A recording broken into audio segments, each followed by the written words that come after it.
Olá, sou o Dr. Chapatin. Brincadeira, sou só uma voz criada por um programa gratuito chamado Paratron. O motivo de estar sendo usado para apresentar este vídeo é que o gênio por trás deste canal prefere que seu rosto e voz não sejam revelados. Não, é porque ele está sem microfone.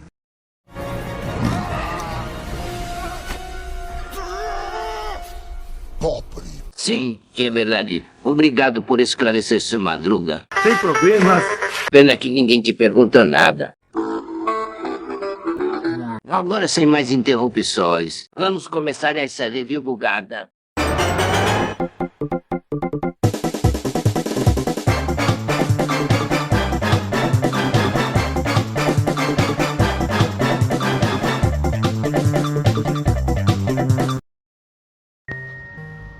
Olá, sejam muitíssimo bem-vindos à primeira review do canal. Hoje estarei trazendo para vocês um dos meus jogos favoritos, Lakeville Cabin. Você provavelmente não conhece esse maravilhoso tributo aos filmes de terror dos anos 70, 80 e 90. A saga é composta de paródias de filmes, desde filmes muito antigos até os mais famosos que seguem infinitas sequências até hoje. Eu digo que Lakeville Cabin não é só um tributo aos filmes de terror, e sim uma mensagem de amor a todo esse gênero, referenciando filmes clássicos, atores históricos, figuras únicas que mudaram o terror em geral. Infelizmente, a saga de Lakeville é bem pouco conhecida, tanto aqui no Brasil quanto lá fora, fazendo com que esses jogos fiquem categorizados como uma série underground. O que por um lado é bom, porque faltam tutoriais no YouTube ensinando a resolver os puzzles, obrigando o jogador a ser criativo e descobrir por si mesmo como passar das fases. Mas por outro lado, a falta de pessoas para compor a fanbase influencia para que jogos como esse parem de existir. E isso não parece ser um problema para o criador do jogo, que em julho desse ano lançou um dos seus jogos para console, com apoio da Puppet Combo, empresa conhecida por fazer jogos desse estilo. Enfim, uma boa notícia. Bom, finalizando a introdução, permitam que eu lhes apresente o que realmente é Lakeville Cabin.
Já devo avisar de início que Lakeville Cabin é repleto de fragmentos de história, e fica a cargo do jogador mais atento reparar nesses detalhes e encaixá-los na cronologia.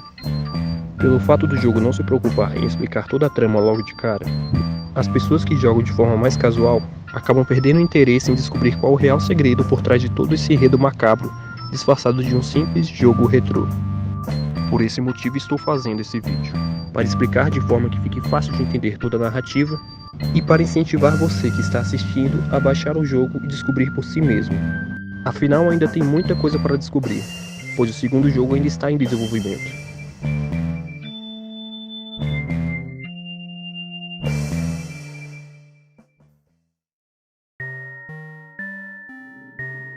Até o momento, o desenvolvedor do jogo criou 3 jogos da saga.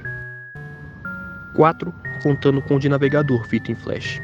E todos eles compartilham o mesmo universo. Por falar nisso, a saga de Lakeville contém 2 universos. O cinematográfico, que é onde se passa os filmes da franquia, e o mundo real do jogo, que ocorre em Lakeville Cabin 2 e na expansão Lakeville Valley. Em alguns momentos, esses universos se cruzam, fazendo com que personagens e objetos acabem oscilando entre eles. Pelo que eu disse até agora, vocês já podem deduzir que essa é uma história bem longa, e não caberia tudo em um só vídeo.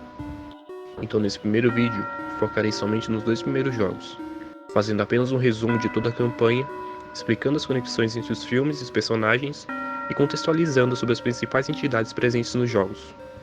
Iniciaremos pelo jogo que nos introduziu a toda a série. O primeiro jogo, o original, Lakeview Cabin.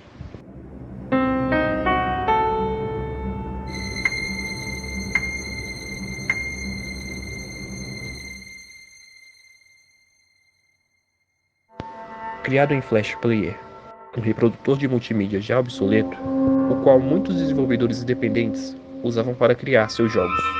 Hypno Hustler foi um deles. Por volta de 2013, o criador da saga estava em uma importante fase da sua vida. Sua esposa estava grávida, e Hypno era constantemente assombrado pelo medo da paternidade. Justamente esse medo foi o que o incentivou a criar uma personagem que se tornou a marca de toda a franquia. Eleanor.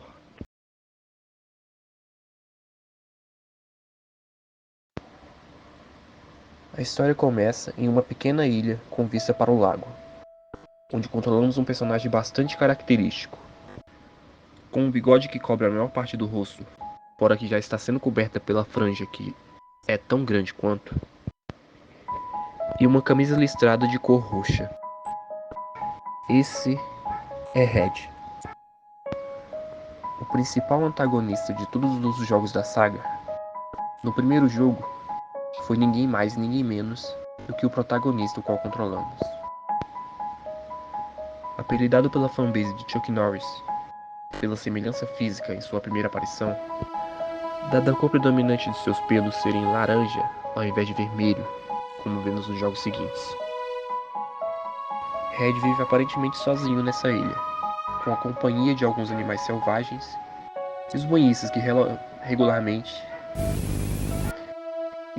que regularmente visitam a praia ao lado. Red passa seus dias caçando, bebendo e dando os devidos cuidados ao seu lar. Como aparar a grama, por exemplo. Tudo estava relativamente bem, até que então, coisas estranhas começaram a acontecer. Fantasmas de seu passado começaram a o assombrar. Na verdade, um fantasma em específico. Sua esposa, Eleanor. Quando eu citar essa personagem, muitas informações em relação a ela não passam de teorias, já que ela é um dos personagens mais misteriosos da saga. Mas o que podemos afirmar é que Red, ou alguém da família dele, matou Eleanor e jogou seu corpo no lago. Dentro do lago, Eleanor passou por uma metamorfose, a qual darei mais detalhes um pouco mais à frente no vídeo. Essa metamorfose mudou a aparência de Eleanor. Seu corpo estava em estado avançado de decomposição, e contrariando a todas as expectativas, ela estava viva. E mais do que isso, ela buscava por vingança. Durante a gameplay, existe um som específico que sinaliza a vinda de Eleanor. O choro de um bebê. Ela surge do lago pronta para atacar, mas Red estava preparado.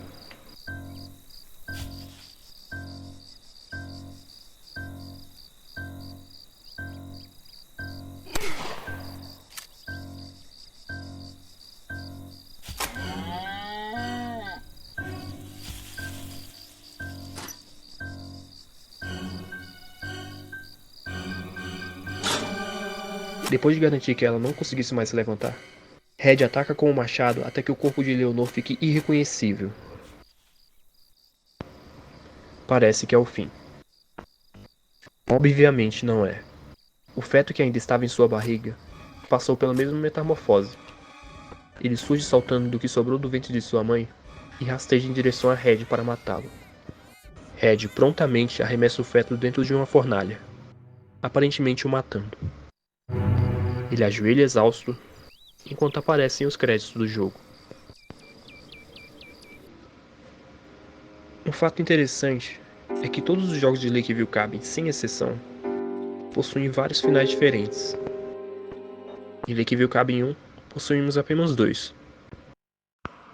Em um deles, Red mata a esposa e o feto. No outro ele morre e Eleanor leva seu corpo para dentro do lago. O final canônico é o que Eleanor morre e Red sai vitorioso. Eleanor é a personificação do medo de Hypno Hustler de se tornar pai. O medo da responsabilidade para com duas pessoas que precisam de toda sua atenção e cuidado. Sua mulher e seu filho. Entrar na pele de um personagem que estava na mesma situação e que tomou a pior decisão possível foi uma sacada genial. Algo quase que terapêutico. Imagine um dilema. Você precisa enfrentar o seu maior medo, mas como? Criando um personagem para representá-lo e atacando ele com um machado até a morte.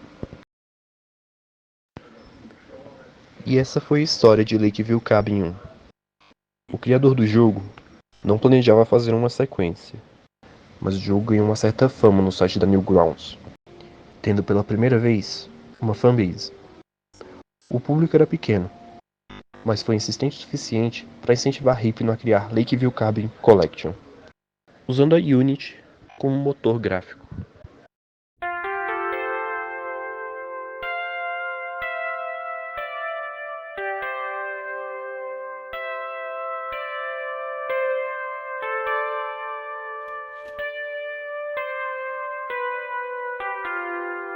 No jogo, não iniciamos com Red, e sim com um grupo de 4 personagens, algo que se tornou tradição na franquia. No começo é um pouco confuso de entender, mas depois de jogar um pouco, percebe-se que isso na verdade não é o jogo, e sim um menu. Nesse menu, escolhemos o jogo que queremos jogar, ou melhor, os filmes que queremos assistir. Pois como disse mais cedo, os jogos são compostos de paródias de filmes, e não havia cenário mais apropriado para escolhermos os filmes do que um cinema clássico, tendo direito até mesmo a 2 lanterninhas, fazendo parte do grupo de personagens jogáveis do menu. Nesse cinema está rolando um evento comum nos Estados Unidos, chamado Horror Fest, que celebra justamente filmes de terror. No cinema em questão, estão exibindo alguns títulos de Lakeville Cabin. Lakeville Cabin 3, 4, 5 e 6. E sim, toda essa história que eu contei agora há pouco era apenas um desses filmes. Cada filme é jogável, e de primeira vista, cada um deles contém uma história própria. Deve-se ao fato de que cada um deles se passa em algum cenário distinto, com inimigos muito diferentes, mas a verdade é que todos são conectados, sequências contando uma única e grande história. Se estiverem se perguntando por que Lakeville Cabin 2 não está na lista de exibição, o motivo é que o filme foi cancelado, mas ainda podemos acessá-lo depois de zerarmos o jogo. Por isso vou deixar para falar sobre ele no final. Esse menu se passa no bairro de Manhattan, a mesma cidade do filme Sexta-feira 13, Dias no Ataque em Nova York. Por falar em Sexta-feira 13, o primeiro filme que veremos é o seu equivalente no universo de Lakeville Cabin.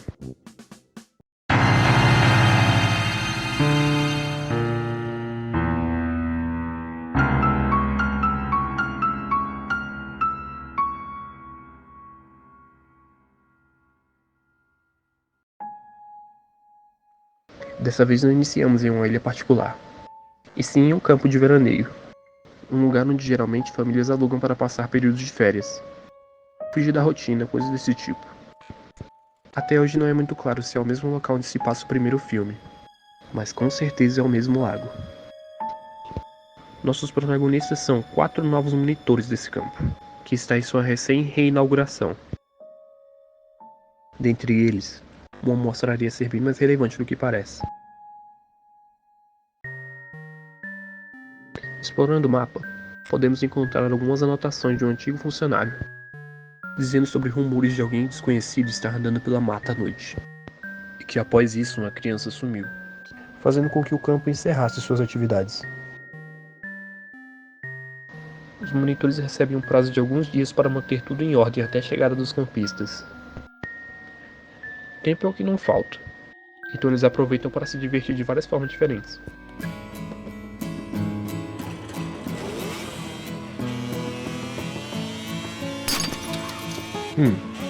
Isso parece ser bem divertido.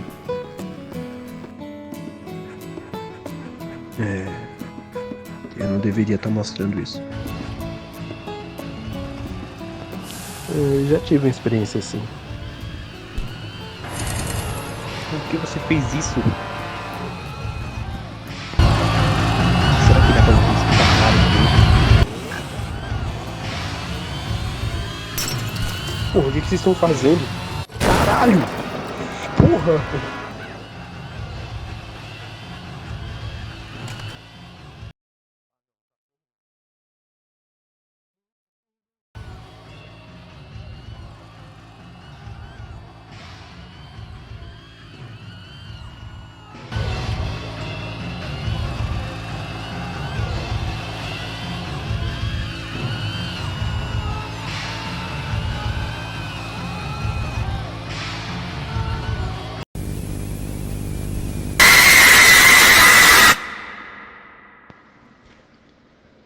Então, continuando, além das anotações, é possível encontrar alguns bilhetes de crianças que aparentemente descobrem quem era o sequestrador, juntamente com um retrato do mesmo, dando a entender que planejavam matá-lo.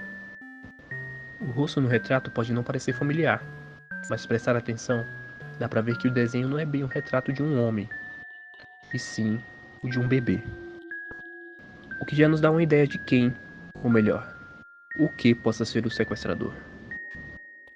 Como de costume em Lakeville Cabin, o jogo inicia com um clima calmo, até que coisas estranhas acontecem aos poucos, como símbolos e mensagens aparecendo nas casas, esqueletos e alguma coisa na água. De repente, alguém surge do lago, e dessa vez não é Eleanor, e sim Babyface. O mesmo feto que jogamos na fornalha no jogo anterior ressuscitou graças à mudança que ele e sua mãe passaram enquanto estavam no lago. Ele se desenvolveu fisicamente até sua forma adulta, e por mais que seu corpo seja de um homem, sua voz continua a mesma, resultando em seu som característico que nos acompanha por toda a saga.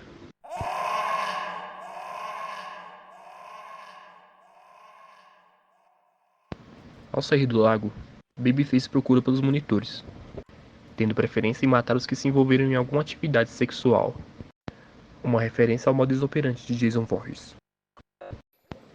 E assim como Jason, Babyface é extremamente resistente, sendo necessário causar muitos danos para derrotá-lo.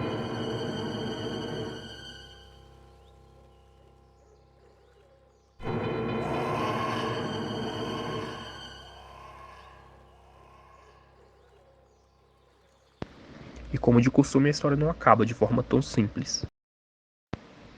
Alguns minutos depois de Babyface surgir, seu pai Red também aparece, com um facão pronto para fatiar os monitores, abraçando de vez um manto de vilão da franquia.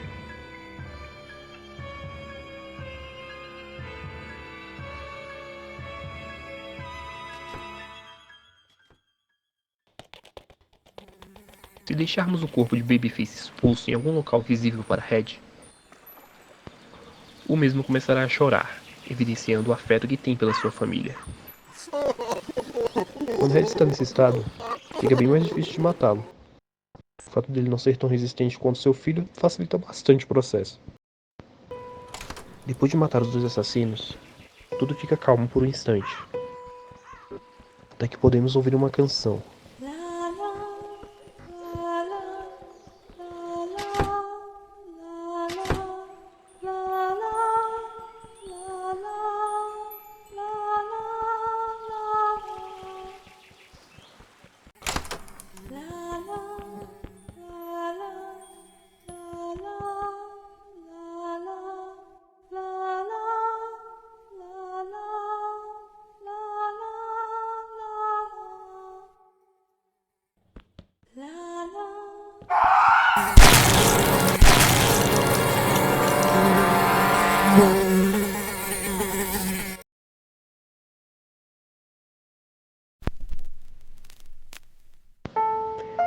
E esse foi Lakeville Cabin 3. Em vez de responder às dúvidas que deixou no jogo anterior, o terceiro título levanta mais questões ainda sobre Red e sua família. O que será que está por trás desses poderes sobrenaturais de Eleanor? Por que Babyface e seu pai estão trabalhando juntos? E o mais importante, que caralhos é esse negócio amarelo? Não dá pra entender. A pixel art é muito minimalista. Seguindo a ordem dos filmes, iremos agora para o que é considerado o mais pesado desse universo cinematográfico. Valendo até mesmo canibalismo, masoquismo, alguém que provavelmente já foi preso por violência doméstica, motosserra, mulheres dando à luz ao demônio, mulheres completamente nuas, uma velha muito feia e o mais pesado de todos, furries de rato. Oh my god, bro. Oh, hell no, man. What the fuck? You get your goddamn ugly ass.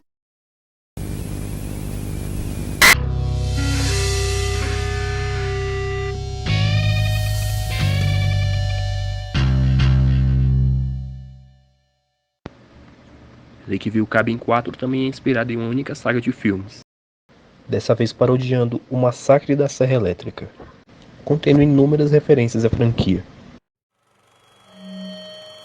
Variando dos outros dois filmes, esse não começa com um clima tão calmo. Já de início podemos ver uma mulher bastante ferida, gritando desesperadamente, tentando fugir de alguma coisa.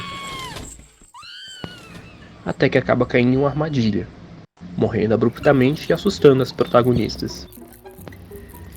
Isso seria apenas uma amostra do que estaria por vir. Falando em protagonistas, dessa vez jogamos com 4 membros de uma banda, todos do sexo feminino. Inclusive uma delas está grávida, mas aparentemente isso não tem relevância alguma com a história. As 4 estavam a caminho de um clube, mas no meio do caminho acabaram ficando sem gasolina. Convenientemente havia um posto bem próximo. Ao checarem, encontram apenas uma espingarda descarregada e um galão com pouca gasolina, suficiente apenas para andar alguns metros.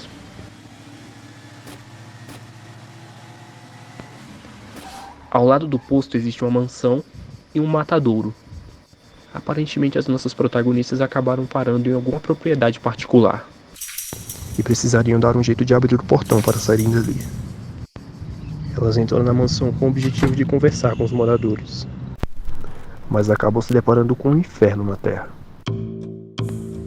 Desde a primeira sala existem armadilhas mortais. O matadouro também não é um local muito amistoso, repleto de serras, lança-chamas e muito sangue. Se o jogador passar por todas as armadilhas, é possível encontrar mais um galão de gasolina. Junto a ele, um maníaco com uma motosserra, que ao ser incomodado, começa a correr pelo cenário, cerrando portas e matando qualquer um que entre em seu caminho.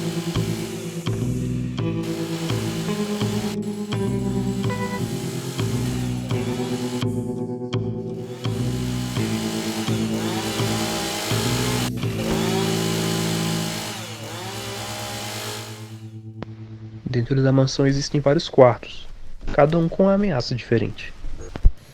O objetivo das protagonistas passa a ser entrar nesses quartos e procurar por mais gasolina, tomando cuidado com os inimigos e com as armadilhas, dando uma atenção extra ao sino de alarme que está presente em todos os quartos.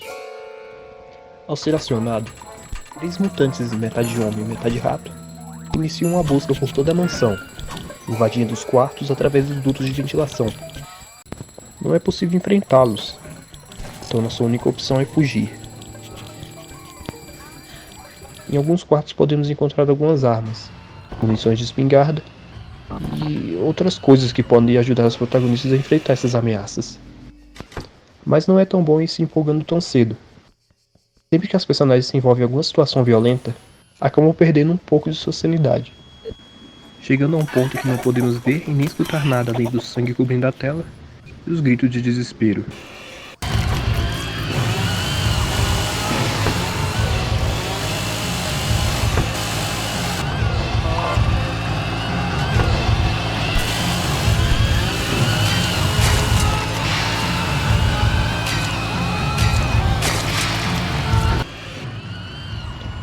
Depois de passar por tudo isso, elas conseguem achar o último galão de combustível para dar o fora dali. mas no quarto ao lado havia uma mulher grávida em apuros. Sendo possível escolher entre salvar ela e depois voltar para pegar a gasolina, ou abandoná-la à mercê daqueles monstros, os quais foram responsáveis por sua infeliz situação.